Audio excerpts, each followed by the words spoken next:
வணக்கம். நான் வந்து ராணிப்பேட்டை மாவட்டத்திலேருந்து வரேன். ராணிப்பேட்டை மாவட்டத்தில் காவேரி பக்கம்ன்ற ஒரு சின்ன ஒரு டவுன் பஞ்சாயத்தில் கவுன்சிலராக இருக்கேன். உச்சநீதிமன்ற வழக்கறிஞராக இருக்கேன். இன்றைக்கி கனிமொழி மேடம் நம்ம டிஎம்கேவுடைய பொதுச் செயலாளர் மேடமுடைய பர்த்டேக்கு விஷ் பண்ணிவிட்டு அப்படியே நம்ம தலைவருடைய சமாதிக்கு வந்து அவர்கிட்டையும் ஆசீர்வாதம் பெற்றுன்னு போகலான்னு வந்திருக்கேன் சார்.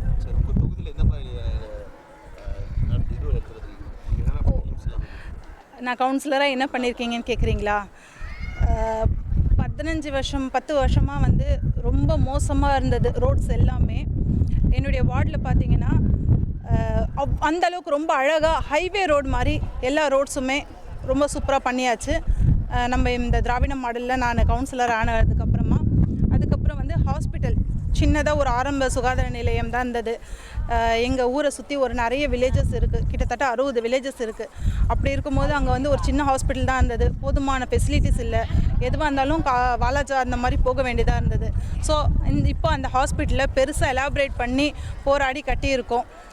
எங்கள் முதல்வருடைய ஹெல்ப்பாலையும் எங்கள் மினிஸ்டருடைய ஹெல்ப்பாலையும் இன்றைக்கி பெரிய அளவுக்கு கட்டின்னு இருக்கும். அதில் வந்து எக்ஸ்ரே மிஷின்ஸு எல்லா ஃபெசிலிட்டிஸுமே சர்ஜரி பண்ணுற அளவுக்கு எல்லா ஃபெசிலிட்டிஸுமே கொண்டு வந்திருக்கேன் சார். அதுக்கப்புறம் லைட்ஸ் எல்லாம் மாற்றி ரொம்ப ரொம்ப அழகாக பண்ணியிருக்கோங்க சார். இது எல்லாமே வந்து நம்ம டிஎம்கே கவர்மெண்ட் எனக்கு கொடுத்த வாய்ப்பால் என்னால் மக்களுக்கு இந்த அளவுக்கு சர்வீஸ் பண்ண முடிஞ்சது சார். சார் இப்போ அவங்க எங்களுக்கு ஒரு வாய்ப்பு கொடுத்ததால தானே சார் என்னால் வந்து இந்த அளவுக்கு பர்ஃபார்ம் பண்ண முடிஞ்சது. மக்கள் சேவை இந்த அளவுக்கு நான் பண்ணுறேன்னா அது அவங்க எங்களுக்கு கொடுத்த வாய்ப்பு தானே சார். இன்னொன்று என்ன அப்படின்னு பார்த்தீங்கன்னா, எங்கள் சிறுபான்மையில் உங்களுக்கு தெரியாத ஒன்றும் இல்லை, வெளியில் விட மாட்டாங்க. ஆனால் இன்றைக்கி நாங்கள் இந்த அளவுக்கு சுதந்திரமாக வெளியில் வந்து எங்கள் சமூகத்துக்கு மட்டும் இல்லாமல் நிறைய பீப்புளுக்கு நாங்கள் சர்வீஸ் பண்ணுறோன்னா அது வந்து நம்ம டிஎம்கே கவர்மெண்ட் எங்களுக்கு கொடுத்த ஒரு அங்கீகாரமாக தான் நாங்கள் நினைக்கிறோம். ரொம்ப சிறப்பாக இருக்குது சார். ஏன்னா நாங்கள் அந்தளவுக்கு வந்து டிஎம்கே கவர்மெண்ட் பண்ணியிருக்காங்க. ஸோ ஒரு சின்ன விஷயம் சொல்லணும் அப்படின்னு பார்த்தீங்கன்னா, எக்ஸாம்பிளுக்கு சொல்கிறேன். எங்கள் அம்மா வந்து முதியோர் பணம் வாங்குறாங்கன்னு வச்சுக்கோங்களேன். முதியோருக்கு பணம் 1000 ருபீஸ் வாங்குறாங்க. இப்போ நான் வந்து உரிமை தொகை வாங்குகிறேன். என்னுடைய மகள் வந்து கல்லூரிக்கு 1000 ரூபா வாங்குகிறாங்க. என்னுடைய மகன் 1000 ரூபா வாங்குகிறாங்க தமிழ் புதல்வன் திட்டத்தில்.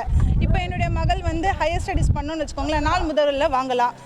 என்னுடைய சின்ன குழந்தை கவர்மெண்ட் ஸ்கூலில் காலை உணவு திட்டத்தில் சாப்பிட்றாங்க. அப்போது ஒட்டுமொத்த குடும்பமே வந்து இந்த மகளிரில் வந்து பெனிஃபிட் அடைகிறாங்க. அது மட்டும் இல்லாமல் இப்போ என்னோடய சிஸ்டர் இருக்காங்கன்னு வச்சுக்கோங்களேன், அவங்க வந்து பிஸ்னஸ் பண்ணுறாங்கன்னா அதுக்கு ஒரு மானியத்தோட லோன் கொடுக்குறாங்க.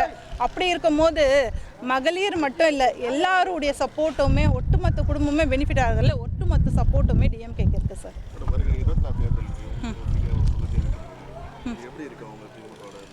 100% ஜெயிப்போம் சார். மக்களுடைய வரவேற்பு 100% ஃபுல்லாகவே இருக்குது சார். நான் தான் இப்போ கொஞ்ச நேரத்துக்கு முன்னாடி சொன்னேன் இல்லையா, ஒரு ஒட்டுமொத்த குடும்பமே ஒரு மாதத்துக்கு கிட்டத்தட்ட ஒரு 5000 இல்லை 6000 வரைக்கும் பெனிஃபிட் அடையுதுன்னா அது வந்து நம்ம டிஎம்கே கவர்மெண்ட்டால். மற்றபடி எல்லாருக்குமே தெரியும் எக்ஸஸாக எவ்வளவோ செஞ்சுருக்காரு அவர். அது இன்றைக்கே பட்டியலிட்டுன்னு போகலாம். அந்தளவுக்கு வந்து எவ்வளோ பெனிஃபிட்ஸ் பண்ணியிருக்காரு.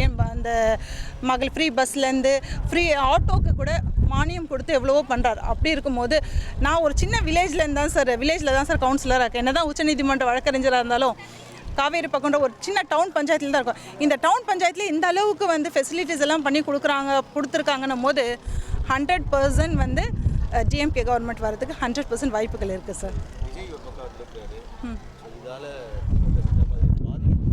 எந்த பாதிப்பும் வராது சார். ஆமாங்க சார். நீங்கள் தப்பாக நினச்சிக்கலன்னா ஒரு விஷயம் சொல்லட்டா, விஜய் வராருன்னு சொன்னால் முதல் ஆளாக நான் தான் போய் நிற்பேன். நானும் தான் போய் நிற்பேன் விஜய் வராரு அப்படின்னா. ஏன்னா விஜய் சார்னா எல்லாருக்குமே பிடிக்கும். நம்ம முதல்வரே வந்து ஒரு பேட்டியில் சொல்லியிருக்காரு. என்ன சொல்லியிருக்காரு? நானே விஜயோடைய ரசிகர் அப்படின்னு சொல்லிட்டு. ஸோ கண்டிப்பாக அதுக்கும் இதுக்கும் எந்த பாதிப்பும் வராது. இப்போது இந்த 4 வருஷத்துலேயே மக்களுக்கு இவ்வளோ பண்ணியிருக்காங்கன்னா நம்ம டிஎம்கே கவர்மெண்ட் இன்னும் வந்தாங்கன்னு வச்சுக்கோங்களேன், மக்கள் வேறு லெவலில் இருப்பாங்க. நம்ம நாடும் செழிப்பாக இருக்கும் சார். Thank you sir.